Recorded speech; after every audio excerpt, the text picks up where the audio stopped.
కర్ణాటక ప్రసిద్ధిగాంచిన మంజునాథ టెంపుల్. అక్కడ ఆ టెంపుల్లో దాదాపు 420కి పైగా బాడీలను ఈ గుడి ప్రాంతంలో, గుడి ప్రాంగణంలో, లేకపోతే గుడి చుట్టుప్రక్కల కూడా అన్నింటినీ నేనే నా చేతులతో సహా అక్కడ సమాధులు చేశాను. అన్నిటి ప్రూఫ్స్తో సహా కూడా ఎవరెవరిని ఎక్కడ పెట్టాను, అందులో పిల్లలు ఎంతమంది ఉన్నారు, పెద్దవాళ్ళు ఎంతమంది ఉన్నారు, ఒక్కొక్క వ్యక్తి వాళ్ళ యొక్క అవయవాలు కనిపించే విధంగా, లేకపోతే వాళ్ళ యొక్క ప్రైవేట్ పార్ట్స్ నుంచి బ్లడ్స్ బయటకు వచ్చే విధంగా ఉన్నాయి. దాదాపు చాలామందిని అత్యాచారాలు చేసి చంపారు.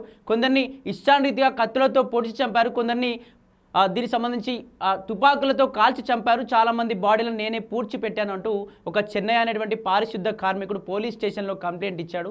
ఆ కంప్లైంట్ ఇచ్చిన మరుక్షణం నుంచి పెద్ద ఎత్తున ధర్మస్థలిలోని ఆ చుట్టుపక్కల ప్రాంతం అంతా పోలీసులు ఆధీనంలోకి తీసుకున్నారు. ఆధీనంలోకి తీసుకొని నిజంగా ఇక్కడ శవాలు ఉన్నాయా లేదా అని చెప్పి ఆ రోజు నుంచి ఇప్పటి వరకు అక్కడ సర్చింగ్ జరుగుతూనే ఉంది. కొన్ని శవాలు కూడా బయటకు వచ్చినాయి. కొన్ని ప్రదేశాల్లో అసలు ఎటువంటి శవాలు కూడా బయటికి రాలేదు. ఇదంతా ఇష్యూ నడుస్తున్నటువంటి క్రమంలో తర్వాత అదే వ్యక్తి, చెన్నై అనే వ్యక్తి పోలీసుల దగ్గరకు మళ్ళీ వెళ్ళి, లేదు అంతా నేను అబద్ధం ఆడాను, ఇదంతా ఏం జరగను, కావాలనే కొందరు వ్యక్తులు చేపించారు అని చెప్పేసి మళ్ళీ అదే చెన్నై అనే వ్యక్తి పోలీసుల దగ్గరకు పోయిండు. పోలీసుల దగ్గరకు పోయిన తర్వాత తను చెప్పినటువంటి మాట ఏంటంటే, ఇది ప్రకాష్ రాజే నాతో చేయించాడు, ప్రకాష్ రాజే నాకు ఫోన్ చేసి ఇదంతా చేయండి, పెద్ద ప్రాపగాండా సృష్టించండి అని చెప్పేసి నాతో మాట్లాడాడు. ప్రకాష్ రాజు మళ్ళీ నన్ను కలుస్తా అని చెప్పాడు. నన్ను అప్రిషియేట్ చేశారు, చాలా మంచి పని చేస్తున్నావు అని చెప్పి అప్రిషియేట్ చేశాడు. కలుస్తానని కూడా చెప్పాడు అని చెప్పేసి చెన్నై అనే వ్యక్తి ప్రకాష్ రాజ్ పైన కూడా రిట్ పిటిషన్ దాఖలు చేసినట్టు కూడా పెద్ద సంచలనమైనటువంటి వార్త సర్క్యులేట్ అవుతా ఉంది. దీనికి సంబంధించి ధర్మస్థలిలో మనం చాలా రోజుల నుంచి ఇదే ఇష్యూ మాట్లాడుతూ వస్తూ ఉన్నాం. ధర్మస్థలిలో కూడా చాలామంది కొంచెం పడుచు పిల్లల్ని సైతం, చిన్న చిన్న పిల్లల్ని, ఇంటర్ 10th చదువుతున్న బాలికల్ని సైతం కూడా రేపులు చేసి చంపేసి అక్కడ సమాధులు చేశారు అంటూ కూడా రకరకాల సంచలనమైనటువంటి విషయాలు, సంచలనమైన మాటలు కూడా బయటకు వస్తూ ఉన్నాయి. రకరకాల ఆధారాలతో సహా కూడా చాలా మీడియా ఛానల్ కూడా చెప్పేటువంటి ప్రయత్నం జరిగింది. ఇందులో కొందరు ముఖ్యంగా ఒక ముగ్గురు విషయాలు కూడా ఎక్కువగా సర్క్యులేట్ అవుతూ ఉంది. అందులో ముఖ్యంగా ఒక టీచర్గా ఉన్నటువంటి వేదావతి అనేటువంటి ఒక టీచర్ అదే ధర్మస్థలిలో ఆ టీచర్ ఆ ఊరు నుంచి నేను వేరే ఊరు వెళ్తాను, ఆ ఊరు నుంచి నేను వేరే ఊరు వెళ్తాను అని చెప్పేసి పిటిషన్ పెట్టుకున్నాను అని చెప్పేసి చెప్పగా, లేదు ఖచ్చితంగా మీరు ఈ ఊరిలోనే చేయాలి, వేరే స్కూల్కి వెళ్ళడానికి అసలు పర్మిషన్ లేదు అని చెప్పేసి అక్కడ ఉన్నటువంటి కొందరు వ్యక్తులు చెప్పడంతో ఆమె ఒప్పుకోలేదు. ఖచ్చితంగా నేను ఈ స్కూల్ ఇక్కడ చెప్పలేను, వేరే ప్రదేశానికి వెళ్ళి చెప్పుకుంటాను, ఇక్కడ నుంచి రాజీనామా చేసి వెళ్ళిపోతానని చెప్పేసి టీచర్ చెప్పగా, మీరు ఏ విధంగా వెళ్తారు అంటూ తను స్నానం చేస్తున్న తన ఇంట్లోకి వెళ్ళి కిరోసిన్ పోసి అంటించినటువంటి ఆధారాలు కూడా కొన్ని మీడియా ఛానల్లో బయటకు వచ్చినాయి. తన భర్త నా భార్యని చంపేశారు, తగలబెట్టేశారు, స్నానం చేస్తుంటే నగ్నంగా అలాగే కాల్చి చంపేశారు అని చెప్పేసి తన భర్త చెప్పినా సరే పోలీసులు కనీసం అసలు కంప్లైంట్ తీసుకోకపోగా మీ భార్య నువ్వే తాగి చంపేసి ఉంటావని చెప్పేసి తనపైనే రిటర్న్ కంప్లైంట్ చేయడం, అలాగే ఒక ఇంటర్ చదువుతున్నటువంటి విద్యార్థిని ఘోరంగా చాలామంది కలిసి రేప్ చేసి చంపినటువంటి వాస్తవాలు కూడా కొన్ని బయటకు వచ్చినాయి. ఏదైతే మున్సిపాలిటీ ఎలక్షన్స్లో తన నాన్న పోటీ చేస్తున్నాడని చెప్పేసి తను ఏ విధంగా అయినా అతన్ని పోటీ చేయకుండా ఆపాలనేటువంటి ఉద్దేశంతో ఒక ఇంటర్ చదువుతున్నటువంటి, అయితే మున్సిపాలిటీ ఎన్నికల్లో పోటీ చేసే అభ్యర్థి యొక్క కూతురు ఇంటర్ చదువుతూ ఉంటే తనను ఇంట్లోంచి ఎత్తికెళ్ళిపోయి తను ఇష్టానురీతిగా రేప్ చేసి ప్రైవేట్ పార్ట్స్ను ఇష్టానురీతిగా రకరకాలుగా చిత్ర హింసలు పెట్టి తనను చంపేసి నేత్రావతి సంబంధించినటువంటి నది ఒడ్డున కూడా తన బాడీని పారేసినటువంటి దాఖలాలు కూడా ఆ ధర్మస్థలిలో ఉన్నాయి. అలాగే ఇంకొక సంఘటన జరుగుతుంది. ఎంబీబీఎస్ చదువుకునేటువంటి ఒక డాక్టర్ అనన్య అనేటువంటి ఒక ఎంబీబీఎస్ చదువుతున్నటువంటి డాక్టర్ తన ఫ్యామిలీతో ధర్మస్థలి ప్రదేశానికి వెళ్ళింది. అక్కడ మొక్కుకోవడానికి వెళ్ళింది. అక్కడ ఎందుకంటే ప్రసిద్ధ దేవాలయం కాబట్టి ఎంతోమంది లక్షలాది మంది అక్కడ భక్తులు అక్కడికి వచ్చి ఆ తీర్థ ప్రసాదాలు పొందుతారు కాబట్టి అక్కడికి వెళ్తే మాకు ఏదో జరుగుతుంది అని చెప్పేసి ఫ్యామిలీ మొక్కుంటే వెళ్ళినటువంటి క్రమంలో తను బాగుంది, అందంగా ఉందని చెప్పేసి కొందరు ఆకతాలు ఏడ్పించి తను కావాలనే ఎత్తుకెళ్ళిపోయి రేప్ చేసి చంపేశారు.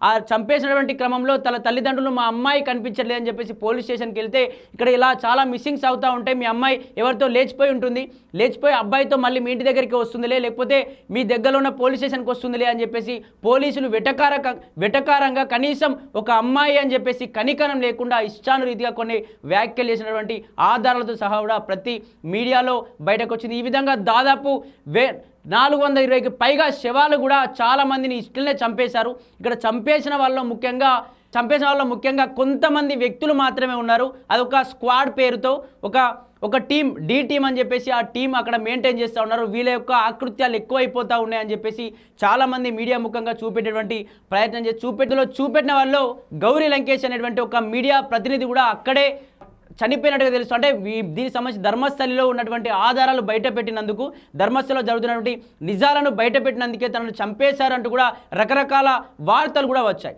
దీనికి సంబంధించి అంతా వెళ్తున్నటువంటి క్రమంలో తను మళ్ళీ వెనక్కి వచ్చి ఇక్కడ అసలు శివాలు లేవు, నన్ను కావాలని కొందరు చెప్పించారని చెప్పేసి అతను చెప్పిన తర్వాత ప్రకాష్ రాజ్ పైన అదే వ్యక్తి ఏదైతే శవాలు ఉన్నాయని చెప్పినటువంటి వ్యక్తి చెన్నై అనే వ్యక్తి మళ్ళీ ప్రకాష్ రాజ్ పేరు ప్రస్తావించి నన్ను కలుస్తానన్నాడు, నువ్వు చాలా మంచి పని చేస్తున్నావు, అప్రిషియేట్ చేసి తనను ఇరికించేటువంటి ప్రయత్నం జరుగుతుందని చెప్పేసి ప్రకాష్ రాజ్ కూడా తన మీడియా ముఖంగా చెప్పేటువంటి ప్రయత్నం చేశాడు. దీనికి సంబంధించి బీజేపీ వ్యక్తులు కావచ్చు, ఇక్కడ బీజేపీ నాయకులందరూ ఏం మాట్లాడుతూ ఉన్నారు అంటే ప్రకాష్ రాజ్ ఎప్పుడైనా బీజేపీని వ్యతిరేకిస్తూ వస్తూ ఉన్నాడు, బీజేపీ చేసినటువంటి విధానాలను కావచ్చు, బీజేపీ పరిపాలన ఎప్పుడు ఇబ్బందికరంగా మాట్లాడుతూ వస్తూ ఉన్నాడు. 130 కోట్ల హిందువుల యొక్క విశ్వాసాలను దెబ్బతీసే విధంగా కూడా చాలాసార్లు మాట్లాడుతూ వస్తూ ఉన్నాడు. ఎక్కువగా ఏ విషయంలో మాట్లాడిన వ్యక్తి ఒక సెక్యులర్ వాది అని చెప్తూ పాకిస్తాన్ జిందాబాద్ అంటూ, ఇటు పాలస్తీనా జిందాబాద్ అంటూ రకరకాల నినాదాలు చేస్తూ ఎప్పుడు సోషల్ మీడియా వేదికగా బీజేపీనే టార్గెట్ చేస్తూ, బీజేపీ నాయకులనే టార్గెట్ చేస్తూ, హిందూ సమాజాన్ని సనాతన ధర్మాన్ని టార్గెట్ చేస్తూ మాట్లాడుతూ వస్తూ ఉన్నాడని చెప్పేసి ఇక్కడ బీజేపీ నాయకులు పదే మాట్లాడుతూ ఉన్నారు.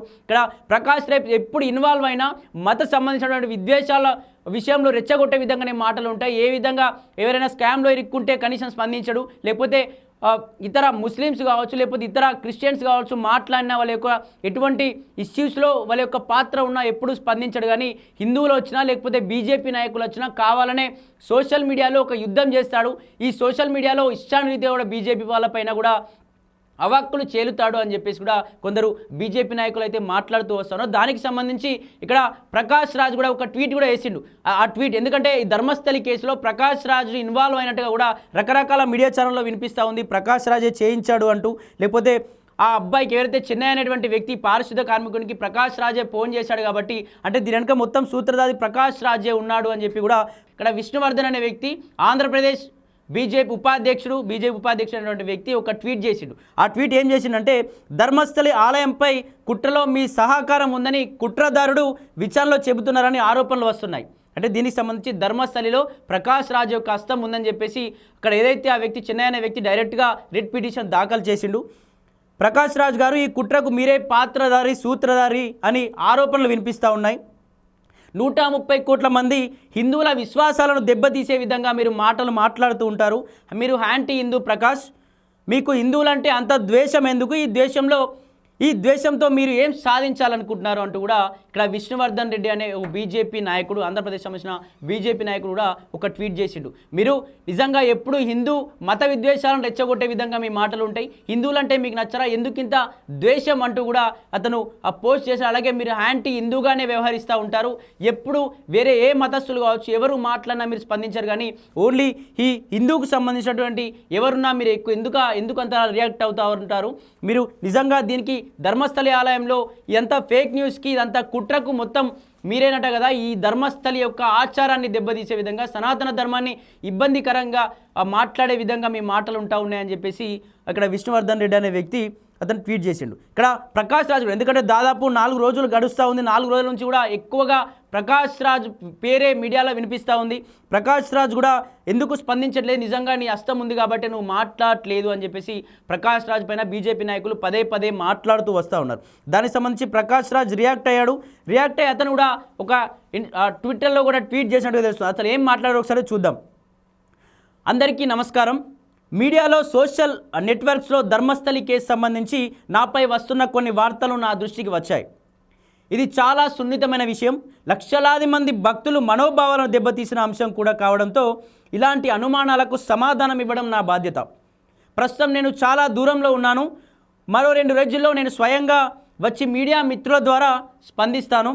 అప్పటి వరకు ఈ హాట్ న్యూస్ని దీనికి రెక్కలు కట్టి ప్రచారం చేస్తున్న కొందరి మాటలను నమ్మవద్దు అంటూ కూడా ప్రకాష్ రాజ్ ట్వీట్ వేశాడు. ఏం చేస్తున్నావు అంటే, అందరికీ నమస్కారం. ఇటు మీడియాలో కావచ్చు, సోషల్ మీడియాలో వస్తున్నటువంటి ఈ ప్రచారం ఏదైతే ఉందో దీనికి సంబంధించి నేను ఒక 2 రోజులు ఇప్పుడు కొంచెం బయట బిజీగా ఉన్నాను, 2 రోజుల వరకు బిజీగా ఉంటాను. 2 రోజుల తర్వాత మీడియా ముందుకు వచ్చి ఆ ధర్మస్థలిలో ఏం జరుగుతోంది, నా పేరు రావడానికి గల కారణం ఏంది, చెన్నై అనే వ్యక్తికి నిజంగా నేను మాట్లాడానా, చెన్నై అనే వ్యక్తి నిజంగా నా పేరు ప్రస్తావించాడా, అసలు ఏం జరుగుతోంది అని చెప్పేసి పూర్తి వివరాలు నేను 2 రోజుల్లో మీడియా ముందుకు వచ్చి ఇస్తాను.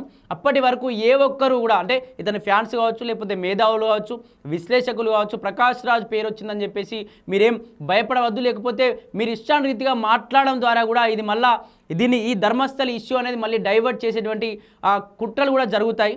ఖచ్చితంగా దీనికి సంబంధించి ఎవరు మాట్లాడలేదు, ఎందుకంటే సెన్సిటివ్ ఇష్యూ కాబట్టి, ఇది ఒక మతానికి సంబంధించిన ఇష్యూ, ఒక ఆలయానికి సంబంధించినటువంటి ఇష్యూ కాబట్టి నేనే మాట్లాడతాను. మీరు ఎవరు కూడా మీడియాలో దీనిపై స్పందించద్దు. ఎవరైతే నాపైనటువంటి ప్రచారం చేస్తున్నాడో వాళ్ళందరికీ కూడా నేను గట్టి సమాధానమే చెప్తాను అని చెప్పేసి కూడా ప్రకాష్ రాజ్ చెప్పుకొచ్చిన పని చూస్తూ ఉన్నాం.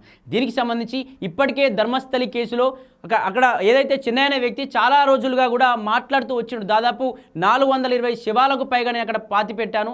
కొందరికి దుస్తులు ఉన్నాయి, కొందరికి అసలు దుస్తులు లేవు, కొందరు మహిళలు చిన్న చిన్న పిల్లలు ఉన్నారు, కొందరు పెళ్ళైన వాళ్ళు ఉన్నారు, కొందరు ముసలి వాళ్ళు ఉన్నారు. వాళ్ళ యొక్క ప్రైవేట్ స్పాట్స్ నుంచి బ్లీడింగ్ అవ్వడం కూడా చూశాను. వాళ్ళంతా చూసి నేను చలించిపోయి ఇదంతా ఏంటి, శవాలేంటి, టెంపుల్లో శవాలను పూడ్చిపెట్టడం ఏంటి, పోయి నా చేతులారా పూడ్చిపెట్టడం ఏంటి, నేను పూడ్చిపెడితే మళ్ళీ నాకే ఇబ్బంది జరుగుతూ ఉంటుంది, నేనే ఏదో చేశానన్నట్టుగా కూడా నాకు పెద్ద ఎత్తున కూడా ఇబ్బంది జరిగే పరిస్థితి ఉంది. కాబట్టి మళ్ళీ ఎప్పుడైనా పేరు ప్రస్తావన బయటకు వచ్చినప్పుడు నువ్వే పూడ్చిపెట్టి సమాధానం ఎందుకు చెప్పాలని చెప్తే మళ్ళీ నేను ఇరకాటంలో ఇరుక్కుంటా కాబట్టి అని చెప్పేసి నేనే పోలీస్ స్టేషన్లోకి వెళ్ళి నేను కంప్లైంట్ ఇచ్చాను అని చెప్పేసి పోలీసులను, ఇక్కడ డాగ్ స్క్వాడ్ను, ఇక్కడ ఉన్నటువంటి ఆ టీం మొత్తాన్ని కూడా ధర్మస్థలికి తీసుకొచ్చిన తర్వాత కూడా ఇన్ని రోజుల నుంచి ఇక్కడ సర్చింగ్ జరిగింది. జరుగుతున్న క్రమంలో మళ్ళీ రీసెంట్గా లేదు అక్కడ మొత్తం అబద్ధం చెప్పాను నేను, నన్ను కొందరు వ్యక్తులు చెప్పించారు, అందులో ముఖ్యంగా సూత్రధారి పాత్రధారి ప్రకాష్ రాజే ఉన్నాడు అంటూ కూడా రిట్ పిటిషన్ అతని పైన దాఖలు చేశాడు. దాఖలు చేసినప్పటి నుంచి మీడియాలో పెద్ద ఎత్తున ప్రకాష్ రాజ్ అరెస్టు కాబోతా ఉన్నాడా, ధర్మస్థలిలో పెద్ద కుట్ర చేసింది ప్రకాష్ రాజేనా, ఎందుకంటే ప్రకాష్ రాజ్ సోషల్ మీడియాలో ఎక్కువగా ఈ సనాతన ధర్మాన్ని కించపరిచే విధంగా, లేకపోతే హిందూ ధర్మాన్ని కించపరిచే విధంగా, 130 కోట్ల హిందువుల విశ్వాసాలను దెబ్బతీసే విధంగా, వాళ్ళ యొక్క దైవాన్ని కావచ్చు, లేకపోతే వాళ్ళ యొక్క నమ్మకాలను ఒమ్ము చేసే విధంగా మాటలు ఉంటాయి. ఇతను ఒక సెక్యులర్ వాది అని చెప్తూ ఎక్కువగా సనాతన ధర్మంపైనే ఎప్పుడు వ్యతిరేకంగా మాట్లాడుతూ ఉన్నాడు అని చెప్పేసి సోషల్ మీడియాలో పెద్ద ఎత్తున యుద్ధం జరుగుతూ ఉంది ప్రకాష్ రాజ్ పైన. నిజంగా ప్రకాష్ రాజ్ తప్పుందా, మరి ప్రకాష్ రాజ్ మీడియా ముఖంగా వచ్చి ఏం మాట్లాడబోతా ఉన్నాడు, అసలు ఏంటి అని చెప్పేసి కూడా పూర్తి విషయాలు ఇంకా ప్రకాష్ రాజ్ మీడియా ముఖంగా వచ్చిన తర్వాత అతను ఏం మాట్లాడబోతున్నాడు, ఇంకేమైనా సంచలన విషయాలు చెప్పబోతా ఉన్నాడా, అసలు ఇంకా ధర్మస్థలి కేసు ఇంకా కొనసాగే అవకాశం ఉందా, అసలు ఏం జరుగుతుంది ధర్మస్థలిలో అని చెప్పేసి పూర్తి విషయాలు తెలియాల్సి ఉంది. Thank you.